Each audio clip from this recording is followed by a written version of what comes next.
Good day, doodlers! Welcome to Draw Cartoons. If you want to learn how to draw the fast and easy way, this is the place to be. As requested, we're going to draw one of the most adorable Pokemon to ever exist, Garbodor. No, I'm just kidding. Obviously not Garbodor. Get out of here. Get. No, obviously I'm talking about Pichu. We're going to draw it in its Super Smash Bros. Pose, and if you've ever played against a Pichu online, try not to explode into a fit of rage at the sheer sight of this little blighter. As always, you'll need a pencil, paper, and a razor, and a Sharpie to go over your sketch with. Let's go! Let's get started. But first, if you want to learn to draw the fast and easy way, make sure you subscribe to the channel and ring that bell. Let's begin. So no prizes for this one. We're going to start this drawing with another circle, and it's going to be a really big circle because, I mean, I guess half of Pichu's entire body is basically its head. So you want to do a really big circle like this, a circle that's a little bit wider than it is tall. And then, because we're doing it in the kind of the Smash Brothers style, draw a small cross just to the left of the center. So if you imagine this is the exact middle of our circle here, you want to draw a small kind of cross shape right there. Okay, so we'll draw in the ears first. I think the ears help kind of give the rest of it direction, so we'll start with that. So up here, we're going to draw a line that comes up just a bit, and then comes way out over here. Okay, make sure you've got lots of room on your piece of paper or your document, whatever you're working on. Lots of room to draw that ear nice and big. That ear is huge, and then close it off to the side of the head. Next, we're just going to kind of follow along the shape we did. Draw a small point here, kind of looking a bit like an arrowhead here, and then just kind of draw that to that end there. If you're going to color this in, this is the bit that's black on the end of the ear. If I just kind of shade this in to show you, and then that's all yellow. So now for the other ear, this one kind of begins here. We go up a little bit. I'm actually going to bring mine down a little bit. I broke my own rule here. I didn't really leave enough room on my paper, but that shows you even experienced artists like myself make mistakes on planning ahead.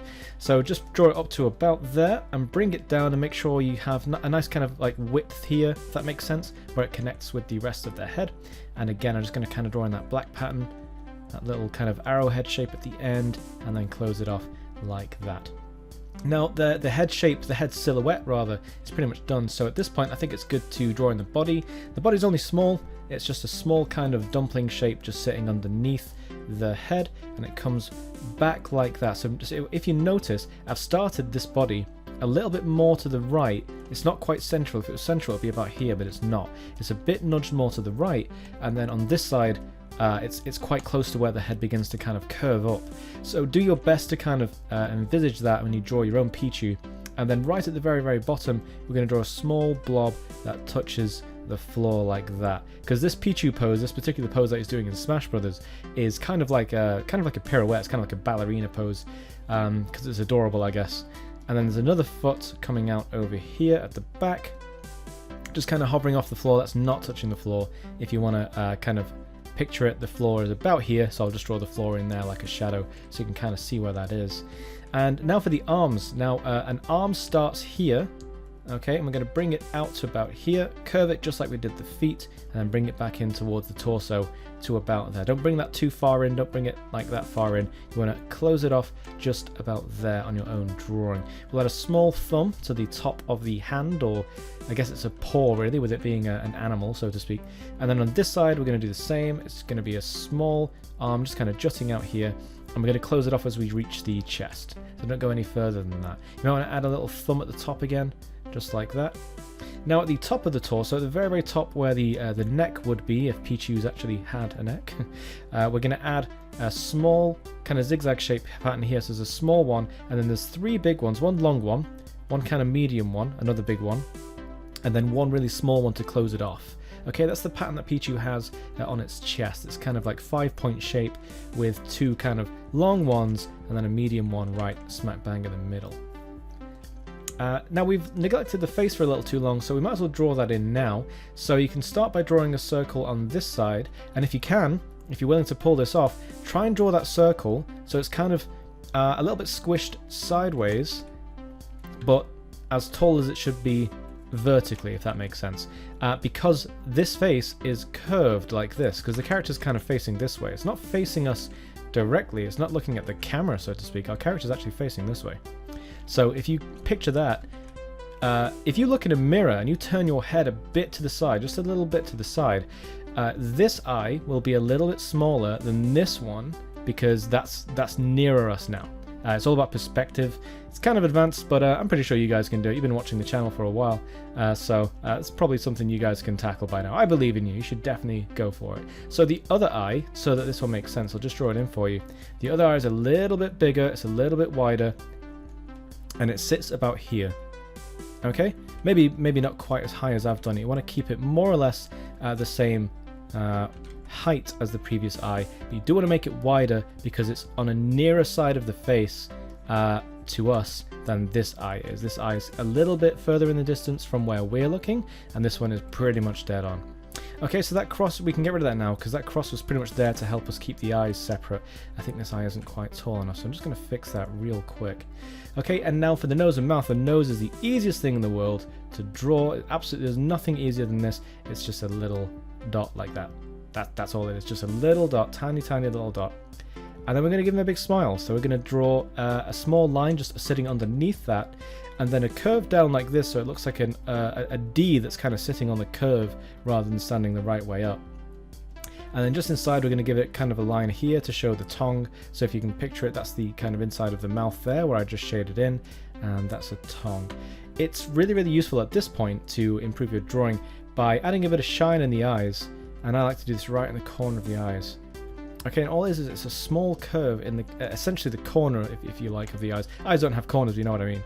Not when they're circular. We're going to draw a small circle that's going to be completely white if you're colouring that in, and then we're going to add a small circle here, kind of going off the side of the face, and then another one. And these circles, they're not perfect circles again. They're a little bit curved, a little bit warped because they're mapped around the shape of the face. If it helps you picture perspective, it might be really useful. Just going to pause the tutorial for a second to take an egg, like an actual egg from your fridge or wherever you store your eggs. Take an egg and then draw Pichu's face on it. So draw it face on, just facing you straight like this. So 2 big circles for the eyes. It might be quite hard to draw on an egg, but there's an excuse to practice drawing on eggs, I guess. And then just draw its face like this. Okay, so kind of like a D there again, just draw that tongue in. Alright, so draw it so it's facing us instead. And then take that egg, and if I just move it up like this, take that egg, and then turn it a little bit to the side over this way. Okay, so curve it that way, and have a look at it. And you'll notice this eye gets a little bit smaller, and this eye appears a little bit bigger. So that's a good way of learning and understanding perspectives. You can use that as practice to kind of get this shape right if you're struggling with it, because it is difficult to draw perspective, especially when you're new to drawing. But there's my advice: grab an egg and draw a little face on it, and then turn it to the side and just kind of use that to study. So we have missed one last thing of Pichu's features off. We've missed its tiny little black tail, and all it is, just kicking out over this foot here, we've got a shape that kind of goes past, it follows the direction of the arm like this, goes past, and then angles down like this into a wedge shape. Like this, comes right back up here and finishes about there, and it's really thin as it gets back towards the body. And again, if you're colouring that in, that's all going to be black. So there you go. If you want to ink it, you should go right ahead, grab your Sharpie, probably the Sharpie that you just drew all over an egg with. Don't forget to draw your little cheek spots on your egg, by the way, if you did decide to use that as practice. Yeah, go over the sketch lines with your Sharpie so you can't accidentally erase them, and throw in a splash of colour, and you'll end up with your very own awesome drawing of the ever adorable Pichu. Now that's very cute, no matter how much you hate playing against this guy online. Give him a cute little hat like the ones he wears in Pokemon Go if you feel like adding a little bit of extra flourish to your drawing. Before I go, don't forget to join the Draw Cartoons Discord. We'd love to see all of your drawings over there. You're perfectly welcome. Scroll down, hit the link in the description down below, and if you need to, make an account. It's free and it's really easy. Go right ahead and do that. And yeah, we'd love to see you there. Anyway, thanks for watching. Make sure you drop this video a like and subscribe if you want to keep learning to draw the fast and easy way. Until next time.